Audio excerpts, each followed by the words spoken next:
media sosial dalam branding instansi atau perusahaan. Oke, di sini terdiri dari Andika, dan juga Raden Rizky Wang Sadina. iya. Pembahasan pertama ini mengenai konsep media sosial dan branding, yang akan membahas pengertian dari media sosial itu sendiri, terus karakteristik media sosial dan juga pengertian. Disampaikan oleh Kang Andika. Media sosial itu merupakan salah satu media instan yang saat ini memang memiliki berbagai. Media sosial merupakan salah satu media instan yang saat ini memang memiliki berbagai fungsi dalam perannya. Selain berfungsi sebagai alat untuk berkomunikasi, media massa juga menjadi sarana untuk penggunanya dalam menggali berbagai informasi. Definisi media sosial didasarkan pada merupakan berdasar yang dikemukakan oleh para ahli tersebut. Lalu selanjutnya ada karakteristik media sosial. Yang pertama ada partisipasi. Lalu yang kedua ada keterbukaan. Lalu ada perbincangan. Lalu selanjutnya ada pengertian branding. Branding adalah sebuah kegiatan komunikasi memperkuat atau mempertahankan sebuah brand dalam rangka memberikan perspektif kepada orang lain yang melihatnya. Branding merupakan nama, istilah, tanda, simbol, dan rancangan.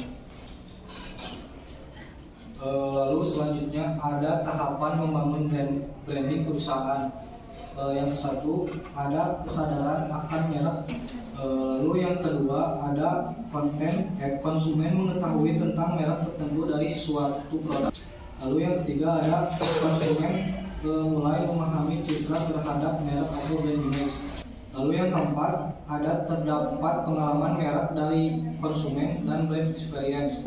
Lalu yang terakhir kesetiaan konsumen pada merek. Kita lanjut ke pembahasan yang selanjutnya. Ini pembahasan yang selanjutnya itu bagaimana pemanfaatan media sosial untuk branding perusahaan. Dipersilakan kepada Dewi.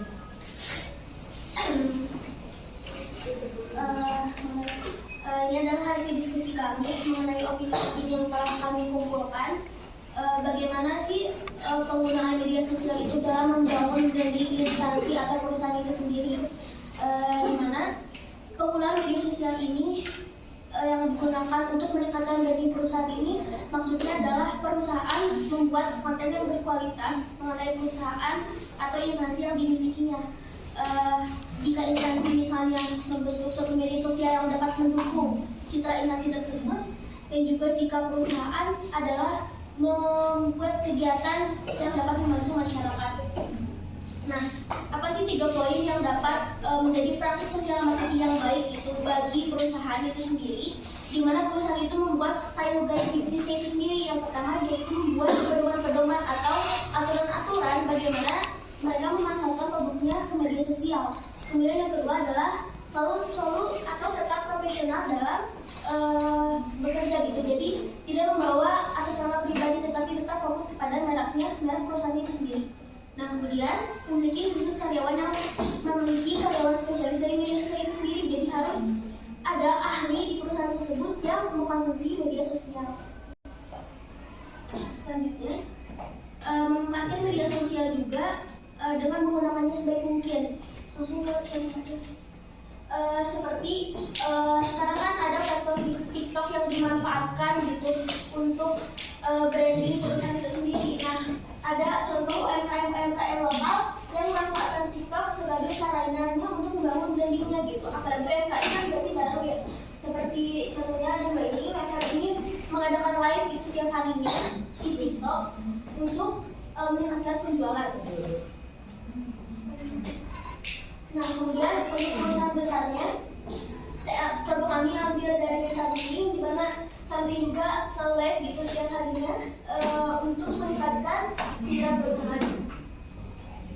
Nah, kemudian instansi itu lebih kepada bagaimana cara instansi tersebut untuk mempublikasikan apa yang mereka lakukan, apa yang mereka punya gitu untuk masyarakat itu sendiri. Jadi contohnya ini ada open donasi yang dilaksanakan oleh MIGA. Satu lagi opini kami adalah di mana media sosial itu pasti gitu dirasakan di zaman digitalisasi sekarang gitu, di mana teknologi itu tidak dapat dimungkiri, tidak dapat terpisahkan oleh diri kita sendiri, apalagi untuk perusahaan. Lanjut ke pembahasan kelebihan dan kekurangan penggunaan media sosial dalam membangun branding instansi atau perusahaan disampaikan oleh direktur yang dipersilakan. Selanjutnya, kelebihan dan kekurangan penggunaan media sosial dalam membangun branding instansi atau perusahaan.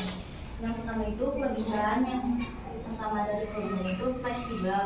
Cara memasarkan produk di media sosial terhitung cukup fleksibel karena dapat dilakukan di mana saja dan kapan saja. Yang kedua, biaya pengoperasian yang murah. Yang ketiga, memiliki akses yang luas. Selanjutnya ada cara pengoperasian yang mudah. Selanjutnya, membantu bersaing dengan perusahaan yang lain.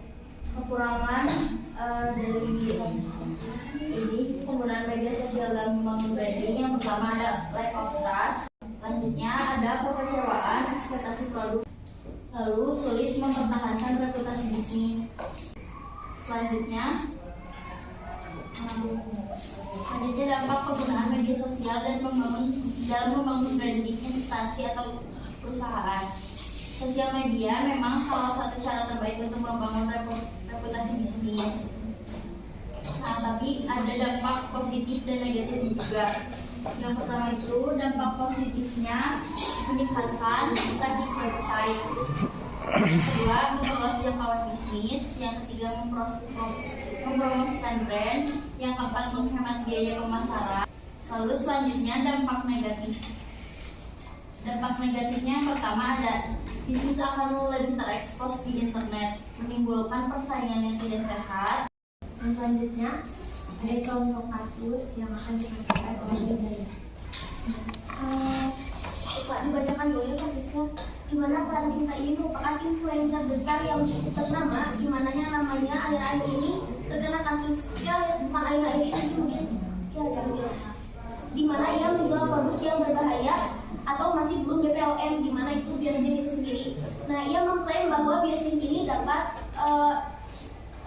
menurunkan berat badan gitu, dan hal tersebut mulai kontroversi gitu karena beberapa testimoni di TikTok itu mengatakan bahwa obat tersebut itu tidak berpengaruh apa-apa dan malah mengganggu kesehatan penggunanya. Misalnya membuat jantungnya berdebar, dan juga itu terjadi ketika setelah beberapa kali pemakaian gitu. Nah, analisisnya adalah ternyata gitu media sosial ini dapat berdampak positif dan negatif gitu. Yang pertama, Clara Sinta di sini menggunakan media sosial itu dengan memanfaatkan untuk mempromosikan produknya gitu. Itu kan hal yang positif gitu, sehingga publik itu mendapatkan informasi gitu dari produk yang dia jual. Tetapi negatifnya, isu-isu negatif yang muncul di masyarakat menjadi bumerang gitu bagi Clara Sinta itu sendiri karena dia tidak dapat mempertanggungjawabkan produknya gitu. Kemudian kepercayaan publik juga bisa hilang gitu karena ada rumor-rumor tersebut, dan perusahaan atau UMKM yang dia punya itu akan jatuh gitu karena isu-isu negatif yang muncul. Seperti tadi yang bilang ada dampak negatif dan juga ada dampak positif.